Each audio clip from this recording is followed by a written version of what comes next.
Hello, everybody, and welcome. I am the Shy Hat, and we're going to be doing the Advent of Cyber 2023 Day 10 challenge today. So what we're going to be doing is we're going to be doing some cybersecurity study using the link that I'm leaving in the chat right now. So this is TryHackMe.com. It is a cybersecurity learning platform, and they're doing a Christmas event from the 1st of December until the 24th of December, where each day we do different beginner-friendly cybersecurity challenges. So we're going to be doing day 10 of this event, and this challenge has to do with the SQL database injection. All right, so without further ado, let's jump right into it. So for each one of these challenges, there's usually a virtual machine associated with it. And what we can do is we can click on this Start Machine button to initialize the machine. So I'm going to do that right now. I'm also going to turn on my mouse highlighter so it's easier for you to see where my mouse is pointing. Okay, and we're also going to need to use the TryHackMe attack box for this particular challenge. So what we're going to do is we're going to navigate up to the top of the page, and we're going to click on this Start Attack Box button right here. Okay, and that's going to split the web browser pane in two. And while this virtual machine, the attack box, is initializing right now, we're going to go up and see what's going on with the storyline for today's challenge. So the Best Festival Company started receiving many reports at their company website. bestfestival.thm is displaying some concerning information about the state of Christmas this year. After looking into the matter, Santa's Security Operations Center confirmed that the company website had been hijacked and ultimately defaced, causing significant reputational damage. To make matters worse, the web development team has been locked out of the web server as the user credentials have been changed. With no way to revert the changes, Elf Exploit McRed has been tasked with attempting to hack back into the server to regain access. After conducting some initial research, Elf Forensic McBlue came across a forum post made on the popular Black Hat hacking internet forum Jingle Hacks. The post, made earlier in the month, explains that the poster is auctioning off several active vulnerabilities related to the Best Festival Company systems. All right. This forum post surely explains the havoc that has gone on over the past week. Armed with this knowledge, Elf Exploit McRed began testing the company website from the outside to find the vulnerable components that led to the server compromise. As a result of McRed's thorough investigation, the team now suspects this possible SQL injection vulnerability. So, what are today's learning objectives?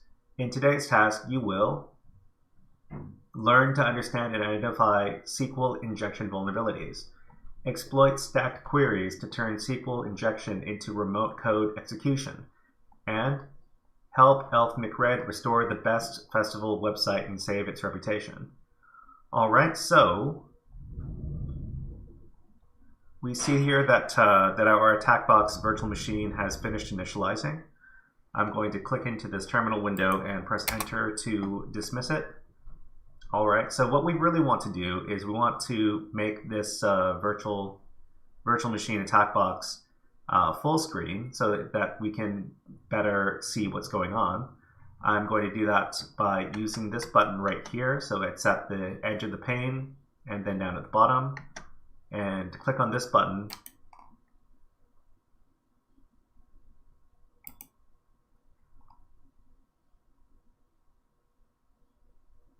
Okay, and we see that the attack box virtual machine is now full screen, which is what we want. So we'll go back to the original web page over here, and what we can do here is this pane right here, we can close this out by clicking on this button here at the bottom labeled Exit Split View. Exit Split View, we're going to click that, and now we can see in full screen once again.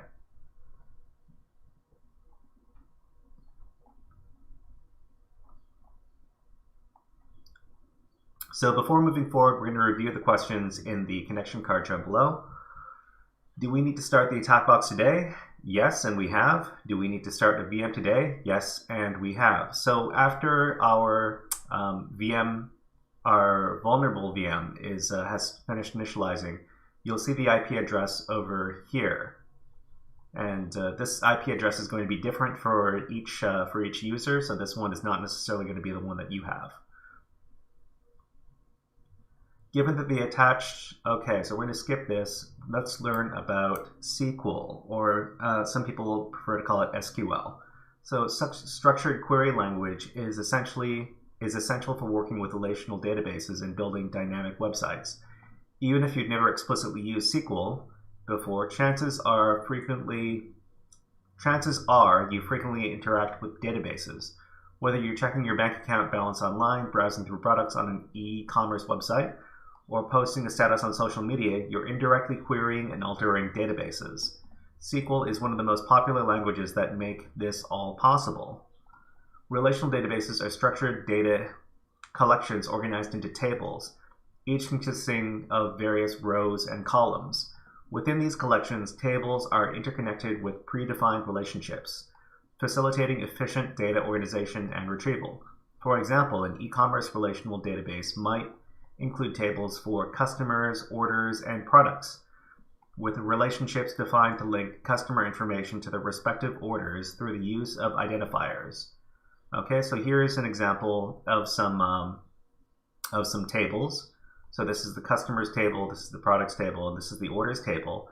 And inside of these tables, there are several columns which can hold data of varying types. SQL provides a rigid way to query, insert, update, and delete the data stored in these tables, allowing you to retrieve and alter databases as needed. A website or application that relies on a database must dynamically generate SQL queries and send them to the database engine to fetch or update the necessary data. The syntax of SQL queries is based on English and consists of structured commands using keywords like select, from, where, and join to express operations in a natural language-like way. We'll leverage an example of the database table to represent the tracking and cataloging of Christmas tree ornaments. The table and column structure might look something like this. So we see we have columns for ornament ID, elf ID, color, category, material, date created, and price. And then some corresponding data in the rows below. In the simple example above, we have defined a database using table underscore ornaments to store ornaments with various columns that provide characteristics or qualities related to each item. We can run various SQL queries against this table to retrieve, update, or delete specific data. For example, select star from table ornaments where material equals wood. So the star here stands for all rows. This select statement returns all columns for the ornaments where this is all columns, not all rows. So all columns for the ornaments where the material is specified as wood. Here, this select statement will return all ornaments created by the elf with the ID 102. Unlike the first statement, this query only returns the ornament's ID, color, and category. And this statement right here, this insert statement adds a new ornament to the table created by the elf with ID 105 and the specified values for each column. All right, so now that we've taken a brief look at SQL, let's take a look at PHP. PHP is a popular general-purpose scripting language that plays a crucial role in web development. It enables the developers to create dynamic and interactive websites by generating HTML content on the server and delivering it to the client's web browser. PHP's versatility and seamless integration with SQL databases makes it a powerful tool for building feature-rich, dynamic web applications. PHP is a server-side scripting language, meaning the code is executed on the web server before the final HTML is sent to the user's browser. Unlike client-side technologies like HTML, CSS, and JavaScript, PHP allows developers to perform various server-side tasks, such as connecting to a wide range of databases such as MySQL, PostgreSQL, and Microsoft SQL Server, executing SQL queries, processing form data, and dynamically generating web content. All right, so here we have a diagram of MySQL server. The MySQL database is used to obtain data by the web server, and then dynamically it updates the web browser page, and then the page makes a request to the web server, and then the cycle will continue. All right. The most common way for PHP to connect to SQL databases is using the PHP data objects extension or specific database server drivers like MySQLi for MySQL or SQL Serve for Microsoft SQL Server. The connection is typically established by providing parameters such as host, username, password, and database name. After establishing a database connection, we can execute SQL queries through PHP and dynamically generate HTML content based on the returned data to display information such as user profiles, product listings, or blog articles. To return to our example, if we want our PHP script to fetch information regarding any green colored ornaments, we could introduce the following lines. Okay, so here we're doing a query that is select all columns from table ornaments where color equals green. And the result is the SQL Server query with the connection and the query as the argument. In the above snippet, we first save our SQL query into a variable named query. This query instructs the database to retrieve all rows from the table ornaments table where the color column is set to green. We then use the SQL Server query function to execute this query by passing it to the database connection object. Con. You can think of the result variable as a container that holds the outcome of the SQL query, allowing you to iterate through the rows and access the data within those rows. Later in the script, you can use this result object to fetch and display data, making it a crucial part of the process when working with databases in PHP. While the user input. While the ability to execute SQL queries in PHP allows us to interact with our database, the real power of database-driven web applications lies in making these queries dynamic. In our previous example, we hard-coded the query to fetch green ornaments. However, real-world applications often require users to interact with the data. For example, let's imagine we want to provide data with users with the ability to search for ornaments of their choice. In this case, we need to create dynamic queries that can be adjusted based on user input.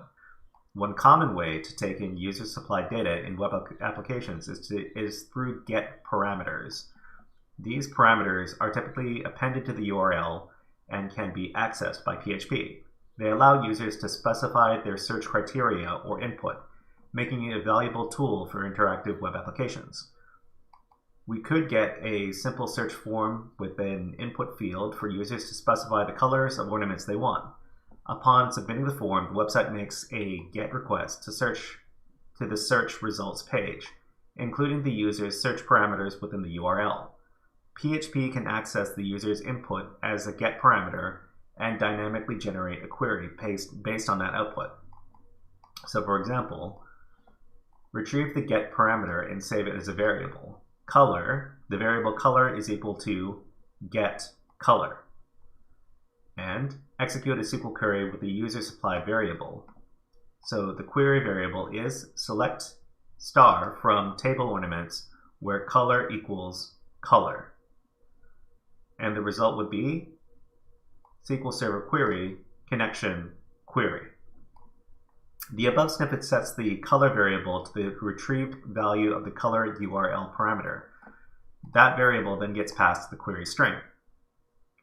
Now, users can dynamically control the query that is executed by the database by simply modifying the URL parameter they include in their request. For example, this URL right here, and the URL parameter is this portion right here. So in this case, when we make the web request with this URL parameter, then it will set the color the color variable to the URL parameter that you put in here, and then the SQL system will run this query right here with our user-generated input, and then it'll return these particular ornaments to the web application. This simple example shows how powerful PHP and SQL can be in creating rich dynamic websites. So now we've come to the meat of today's exercise, which is SQL injection, also known as SQLi. Taking in user-supplied input gives us powerful ways to create dynamic content, but failing to secure this input correctly can expose a critical vulnerability known as SQL injection. SQL injection is an attack technique that exploits how web applications handle user data, particularly in SQL queries. Instead of providing legitimate input, like the ornament color in the example above, the attacker injects malicious SQL statements into a web application's input fields or parameters. This application's database server then executes the rogue SQL query. SQL injection vulnerabilities pose a considerable risk to web applications, as it can lead to unauthorized access, data theft, data manipulation, or even the complete compromise of a web application and its underlying database through remote code execution. If an attacker can control which queries the database executes, they can control the database functions performed and the data returned. As such, the impact can be catastrophic, ranging from exposing sensitive user information to causing significant data breaches. SQL injection vulnerabilities continue to be highly pervasive despite numerous advancements to mitigate them. This type of vulnerability is featured prominently in the OWASP Top 10 list of critical application risks. In this case, the latest update has included an entry for injection as a common web application security risk.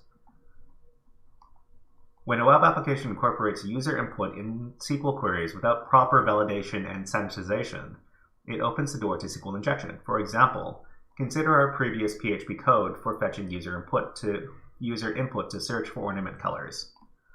All right, so here we have some code to retrieve the get parameter and save it as a variable. So here, get color, okay, and that is saved to the variable color. And execute a SQL query with the user supplied variable. So the query will be this SQL statement right here, select star from table ornaments, where color equals the variable color. And the result is SQL Server query, this function with connection and query as the arguments. Without adequate security measures, an attacker could manipulate the color parameter to execute malicious SQL queries. For instance, instead of searching for a benign color, they might input quote or 1 equals 1 dash dash as the input parameter, which would transform the query into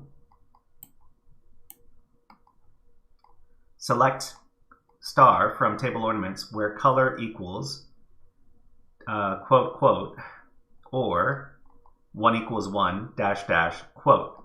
So as the query above shows, the attacker injected the malicious payload into the dynamic query. Let's take a look at the payload in more detail.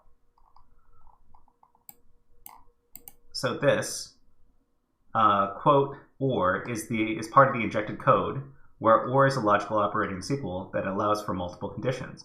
In this case, the injected code appends a secondary where condition in the query. 1 equals 1 is a condition following the or operator. This condition is always true because in SQL, 1 equals 1 is a simple equality check where the left and right sides are equal. Since 1 always equals 1, this condition always evaluates to true. The dash dash at the end of the input is a comment in SQL. It tells the database server to ignore everything that comes after it. Ending with a comment is crucial for the attacker because it nullifies the rest of the query and ensures that any conditions or syntax in the original query are effectively ignored. the condition color equals quote quote is empty, and the or 1 equals 1 condition is always true, effectively making the where condition true for every row in the table. So here, we inject the quote or 1 equals 1 dash dash into the SQL query. So it doesn't get any particular columns. It doesn't get any particular columns and rows. It returns every column and every row because that is the injected payload. As a result, the SQL injection successfully manipulates the query to return all rows from the table ornaments table, regardless of the actual ornament color values. This is a classic example of a SQL injection payload where the attacker leverages the or 1 equals 1 condition to bypass any intended conditions or logic in the query and retrieve data they're not supposed to access. So recently there's been some controversy around using this particular payload. It's crucial to emphasize that the potential risks of using 1 or 1 equals 1 payload, while commonly used for illustration, injecting it without caution can lead to unintended havoc on a database. When injecting or 1 equals 1 into a query, the intention is typically to bypass authentication or to return all items in a table by making the condition always true. However, the risk lies in that you might not be aware of the context and scope of the query that you're injecting into. Additionally, applications may sometimes use values from an initial request in multiple SQL queries. The SQL injection payloads that return all rows can lead to unintended consequences when injected into different types of statements, such as update or delete. Imagine injecting into a query that updates a specific user's information. An or 1 equals 1 payload would make the condition true for every row, leading to a mass update affecting all the records in the table. This lack of specificity in the payload makes it a risky choice for penetration testers who might inadvertently cause significant data loss or alterations. A safer example would be a more targeted condition known as based on a known attribute identifying the record you want to manipulate. For example, Bob, quote, and 1 equals 1 dash dash would update Bob's record, and Bob, quote, and 1 equals 1 dash dash would not. This still demonstrates the SQL injection vulnerability without putting the entire table's records at risk. Fortunately, the development team behind Best Festival website has confirmed that the website does not run any unpredictable queries and has permitted us to use this payload to demonstrate this vulnerability. So let's move on to the topic of stacked queries. So SQL injection attacks can come in various forms. A technique that often gives an attacker a lot of control is known as a stacked query. Stacked queries enable attackers to terminate the original intended query and execute additional SQL statements in a single injection, potentially leading to more severe consequences such as data modification and calls to store procedures or functions. In SQL, the semicolon typically signifies one statement's conclusion and another statement's commencement. This feature facilitates the execution of multiple SQL statements within a single interaction with the database server. It's important to note that certain web application technologies and database management systems may demand different syntax or lack support for stacked queries. Consequently, enumeration is essential for precision when conducting injection attacks. Suppose our attacker in the previous example wants to go beyond retrieving all rows and intends to insert some malicious data into the database. They can modify the previous payload injection to this.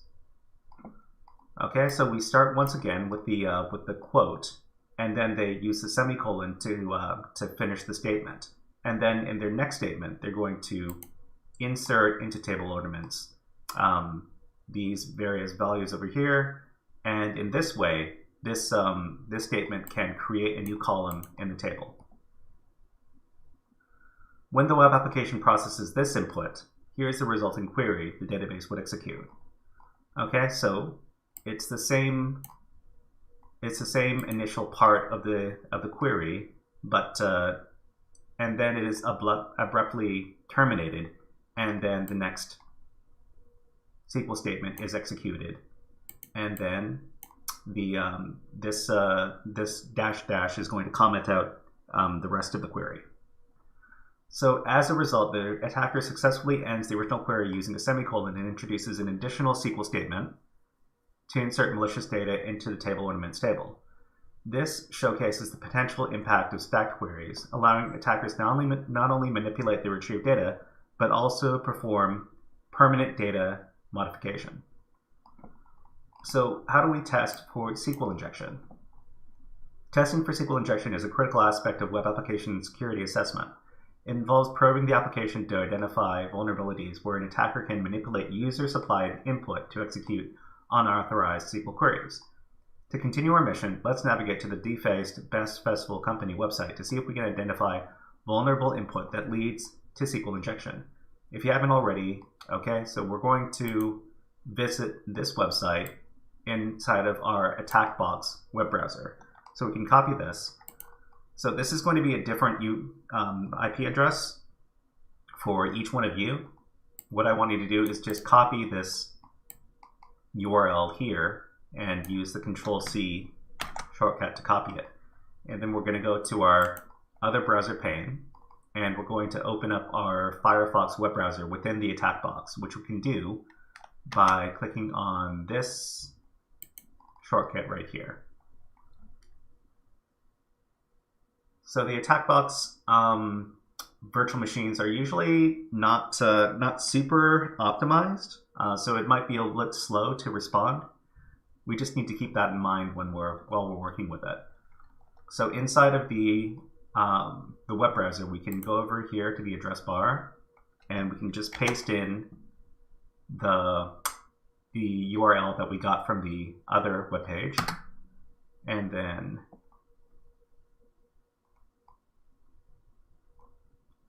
we see here that the web page has been defaced. Let's make this a little bit bigger so that we can see a little bit better here.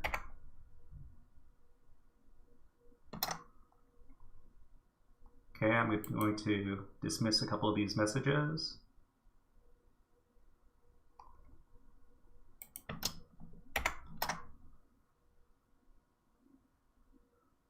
Okay, that's a little better.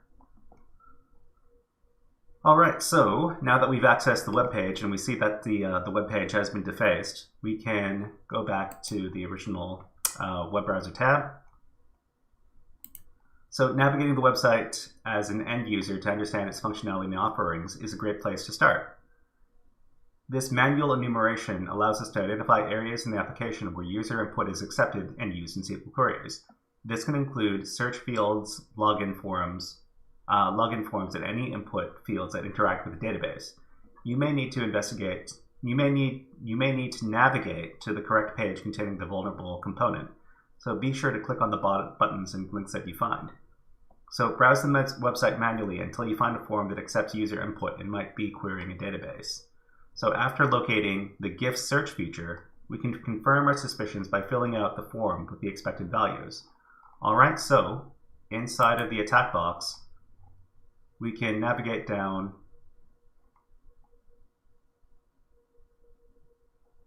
until we can see, this is kind of laggy.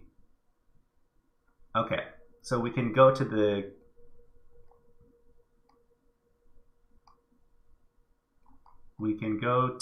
GIF search button right here, and we can click on Start My GIF Search. So click on that.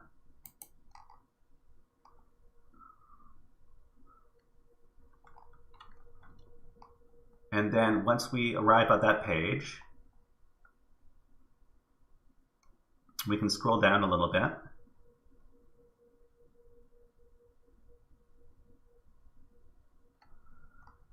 Okay, and we see here that we can click on some parameters to try to return some GIFs, and then we press the search button.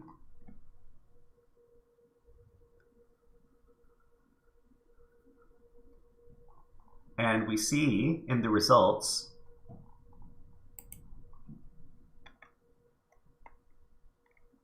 up here in the address bar that we're using some HTTP parameters that we're sending to the website along with our request. So this is a sign that we might be interacting with the database through the URL parameters. So let's go back to the original web page to take a look. So after clicking search, the website redirects us to the results page. We can identify some interesting URL query parameters by looking at the URL in our browser. So for example, for the parameter age, the parameter interests, and the current parameter budget.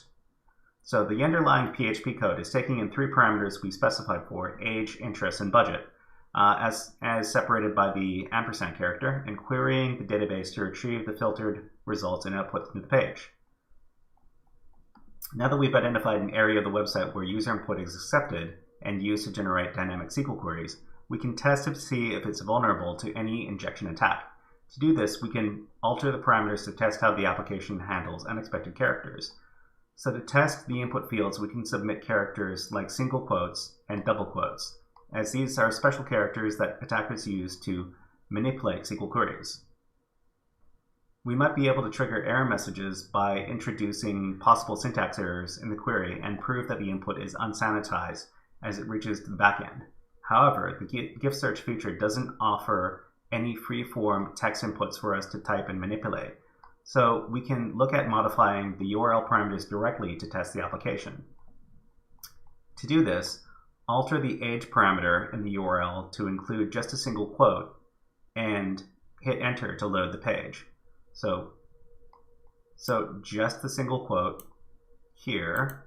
We don't necessarily have to include the rest of this. So after age, this is very laggy. So we're going to put a single quote here. So age equals single quote, and then press enter to send it.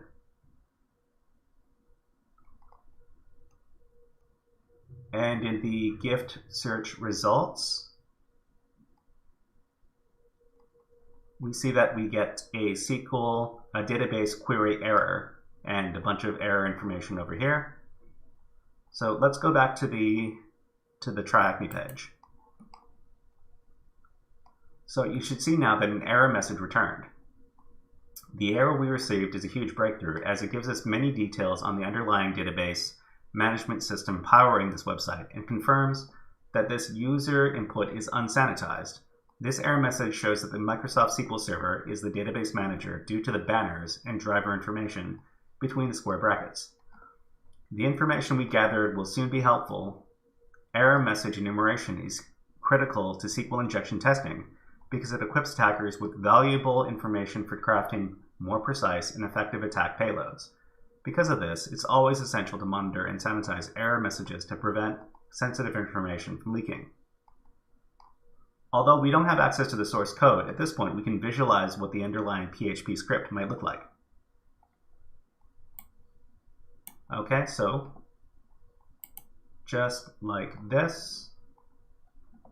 As seen above, the script is likely extracting the values from the URL parameters in an unsanitized way, directly inserting them into the SQL query to be executed. If we break out of the hard-coded query by injecting our own SQL syntax, we can manipulate the request and consequently the return data. So let's attempt to leverage the SQL injection payload from earlier to inject our own condition on the gift search feature that will always evaluate to true. So this is the classic quote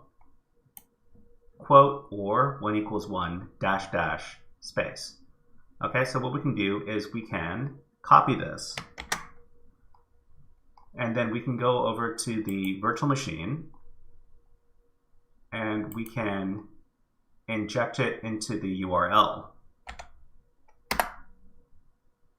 Okay, and then paste it in, and then press return.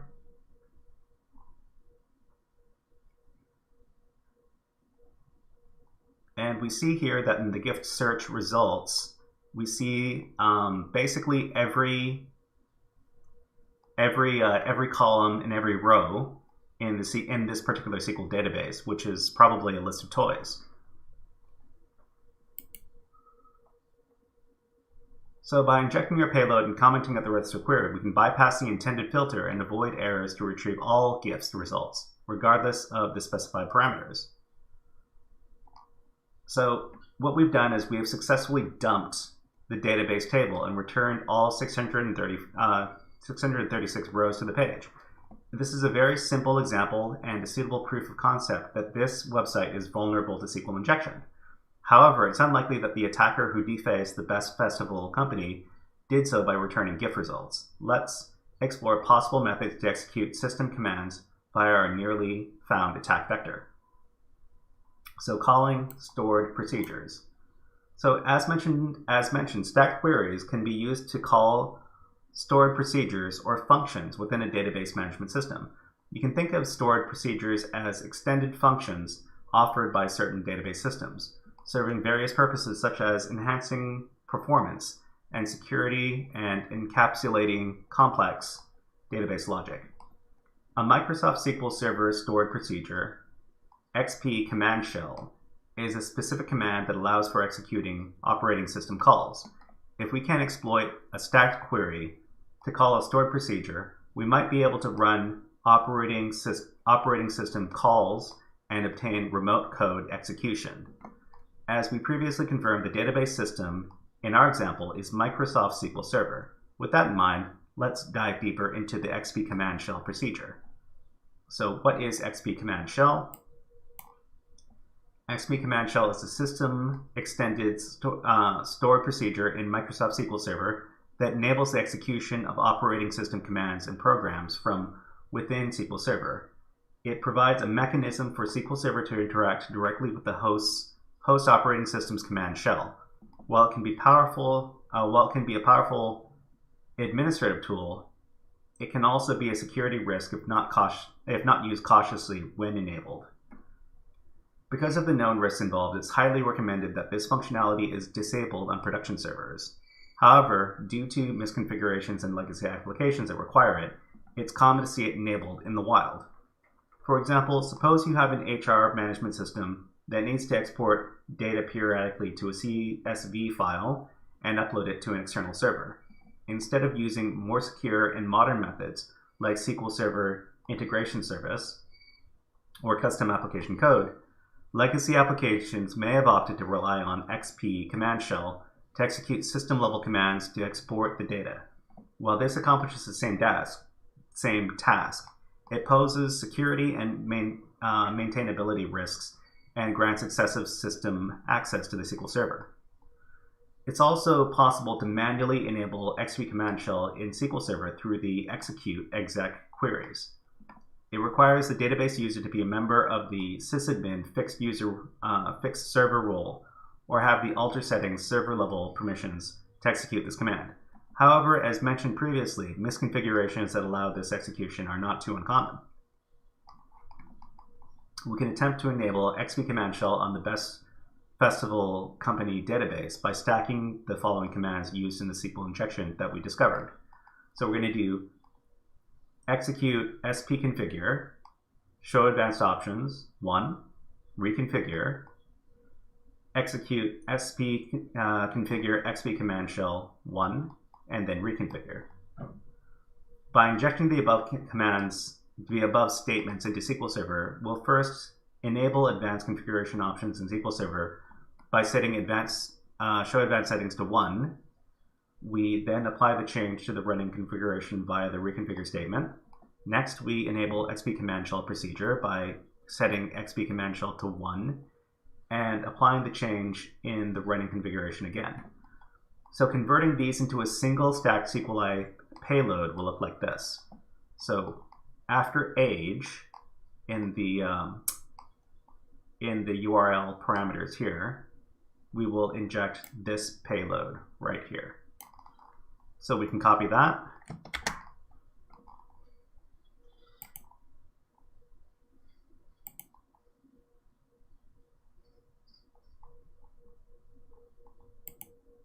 And then in the URL bar, we'll get rid of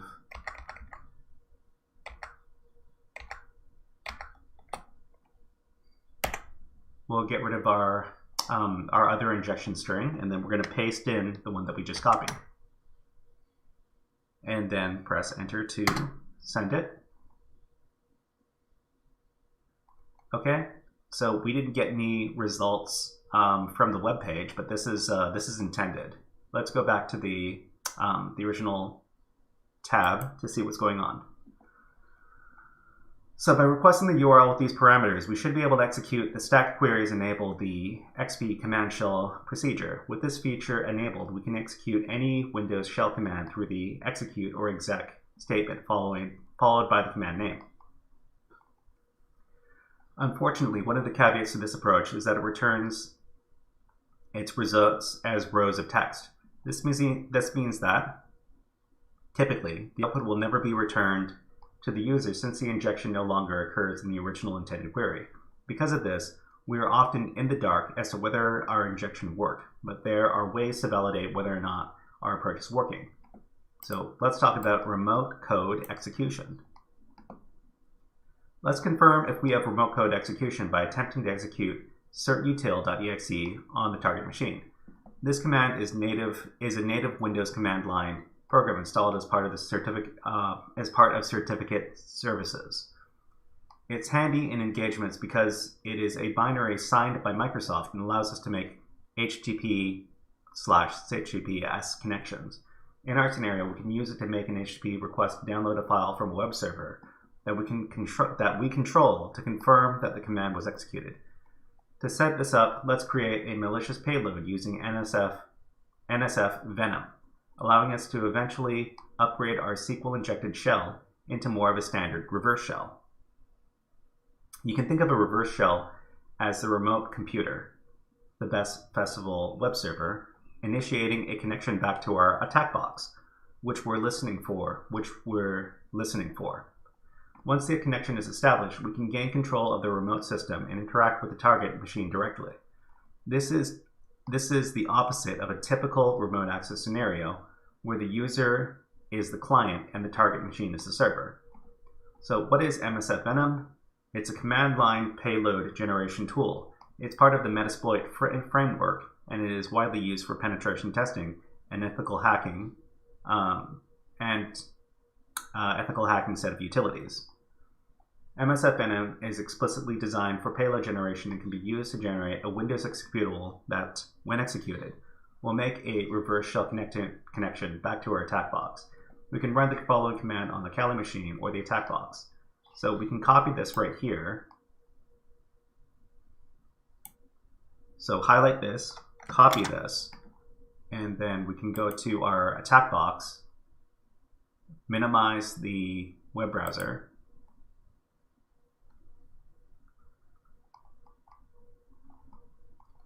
and then we can open up a terminal using this shortcut button right here. So click on the shortcut button to open up the terminal. I'm going to make this terminal a little bit bigger so that it's easier for everybody to see.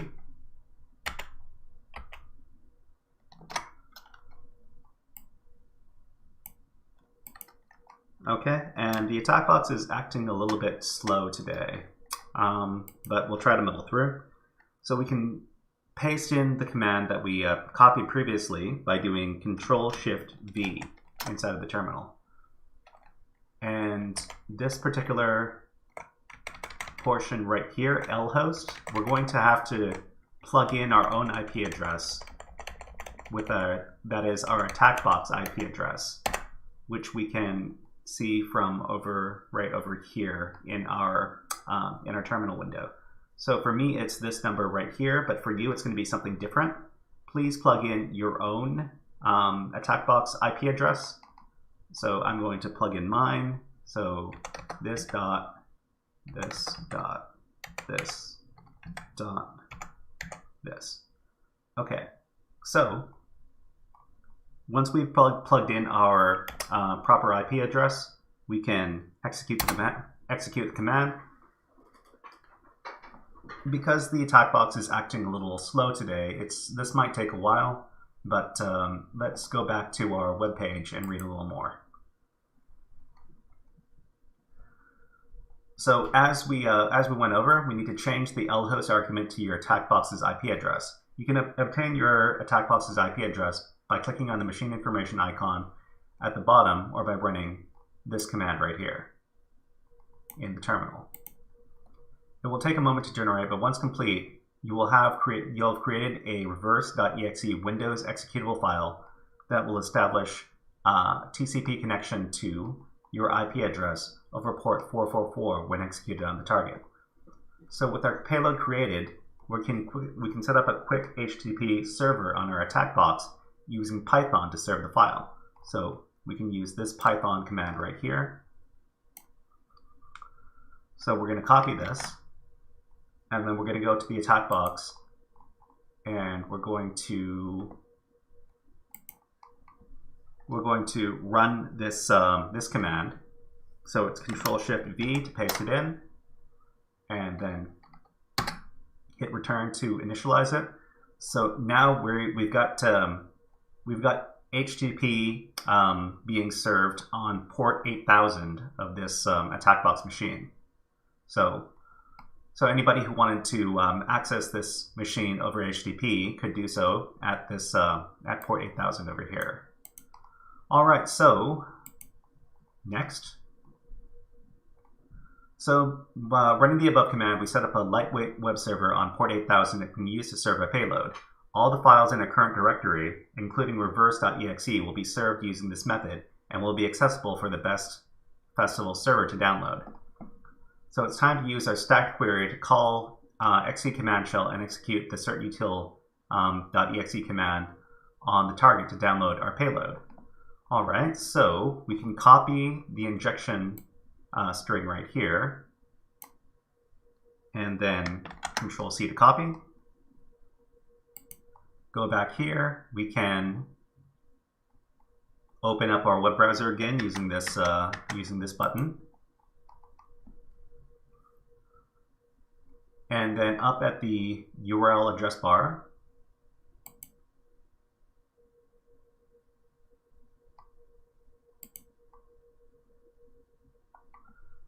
we can highlight the previous payload and we can delete it. And then we'll paste in our new payload.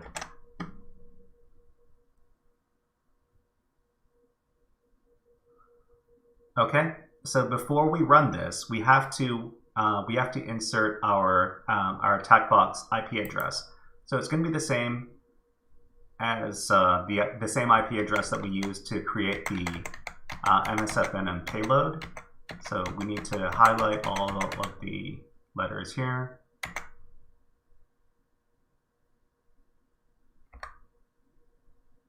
And then delete this this right here, and then we're going to insert the payload. Sorry, we're going to insert the IP address. We can get it by looking up here. So I'm going to insert these numbers.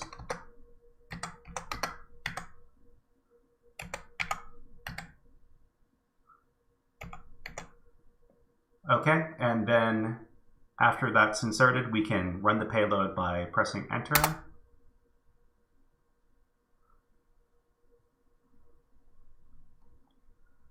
And if we close out this web browser,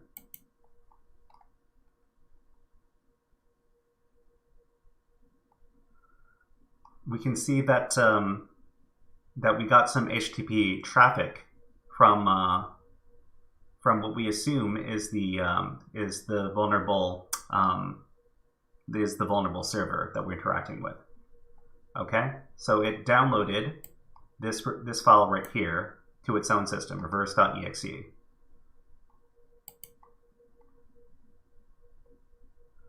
So the above SQL statement will call certutil to download the reverse.exe file from our Python HTTP server and save it to the Windows temp directory for later use. After requesting the above URL to execute the stacked query, we should immediately know if we are successful by checking the output of our HTTP server. There should be a request for reverse.exe. Okay, so we saw that this kind of output was reported by our particular system. So great progress. We've achieved remote code execution and have our reverse shell payload on the target system.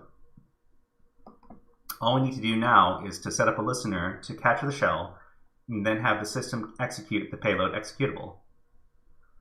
To set up our listener, we can use the netcat utility on the attack box to listen on port 4444, the same port we specified in our payload. Netcat is a versatile networking utility that can be used for reading from and writing to network connections. So you can press Control-C in the terminal to first close out your Python HTTP server. Alternatively, you can open up a new terminal window. So we're going to copy this netcat command right here. Copy that, and then go to our terminal in our attack box. Use the Control-C shortcut to cancel out of our Python HTTP server, and then Control-Shift-V to paste in the netcat command. All right, so now we have a netcat, the netcat program listening for incoming connections on port 4444 of our attack box.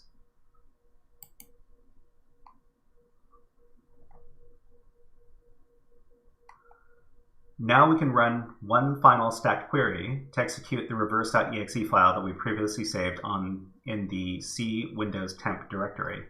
Okay, so we're going to use one last injection payload right here, and that's going to execute the executable file that we downloaded to the vulnerable server.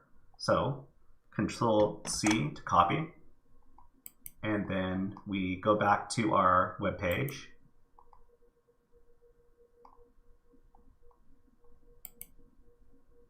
And then we delete the previous payload.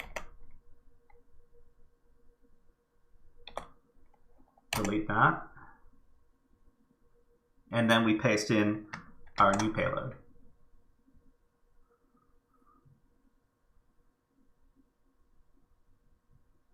All right, then run the payload by pressing enter. And then we go back to the web page to see what's going on. So with that, we now have a reverse shell connection into the best festival web server we previously locked out of. Now it's time to use our newfound access to restore the defaced content. All right, so if we go back to our attack box and we close out the web browser tab, but the web browser in general.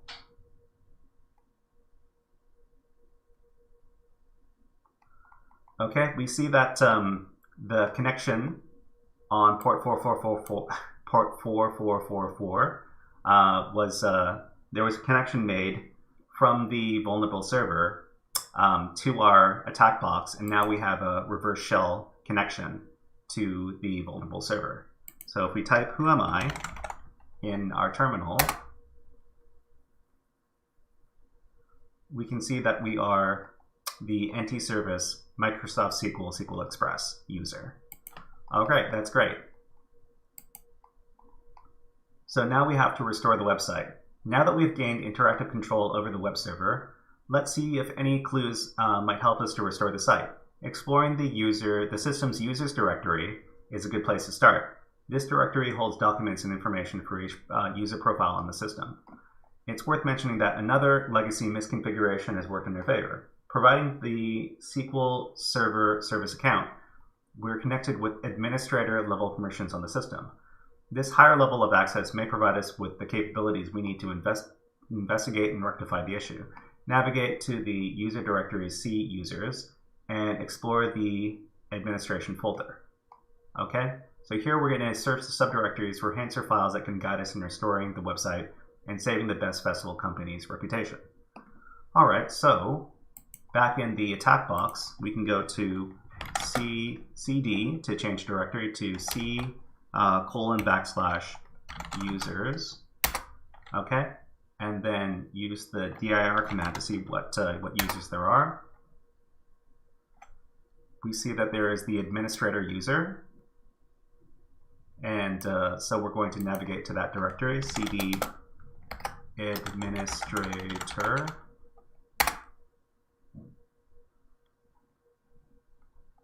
Do I need to capitalize this? I must have made a spelling mistake. CD administrator.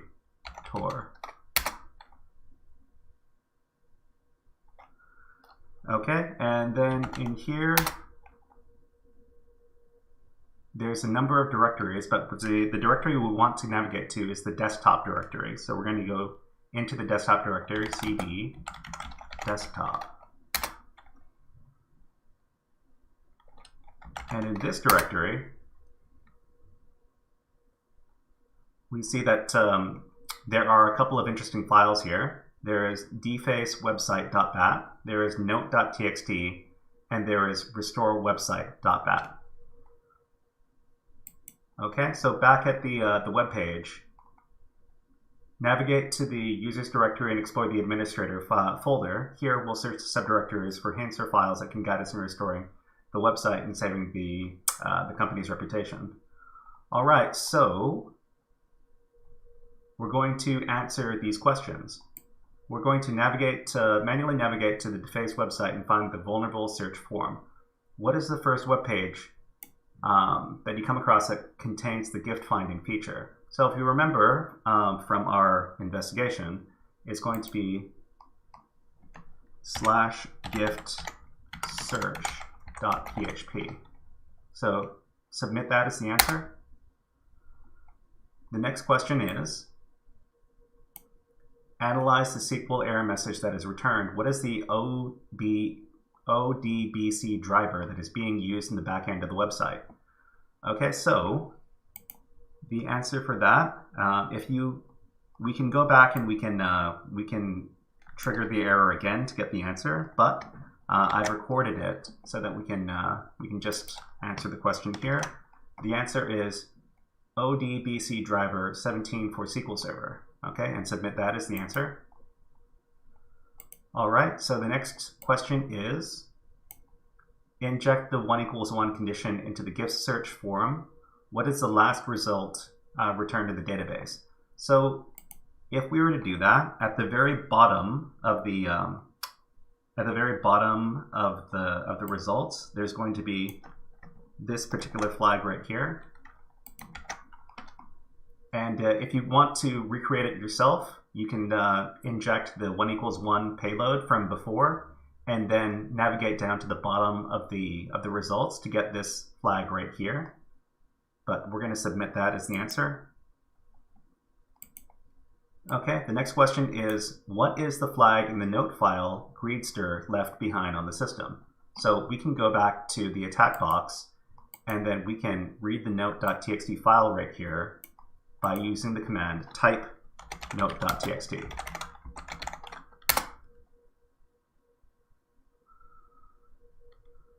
All right, so let's read this note because it tells us how to solve the exercise. Sami Malik says, keep it up. Thank you very much, Sami Malik, and welcome to the stream. So it says here, I've received your Gitpoint payment. Thank you again for a speedy transaction. So after you gain access to the server, you can deface the website by running the defacewebsite.bat script in this location. Feel free to dump the database and steal whatever you want. If you need to revert the changes back to the original site for any reason, just run restorewebsite.bat from the same directory. So we can also see that the flag that the question mentioned is right here. So we can copy this with Control-Shift-C, with the Control-Shift-C shortcut, and then we can go back to the website and paste it in and submit that as the answer. All right, and what is the flag you receive on the home page after restoring the site? So remember that in this note, it says that if you want to restore the website, we need to run the file restore_website.bat. And we do that.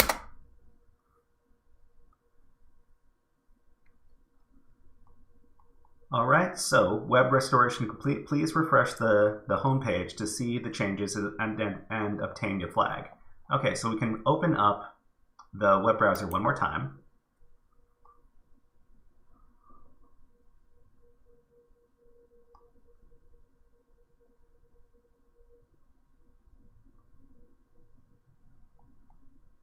And then we can, in the URL address bar, we're going to navigate to the index.php endpoint, index.php, and then press enter. And we see that this is the flag, the final flag of the exercise right here. So we can highlight it, copy it with Control-C, and then submit it as the answer for this question. So submit that, and that is done. All right, so if you enjoyed this task, feel free to check out the software security module, and we'll just click on that to complete the challenge. So we've just completed day 10 of TryHackMe's Advent of Cyber event. This was on SQL injection vulnerability. All right, so on my website, youtube.com/@theshyhat,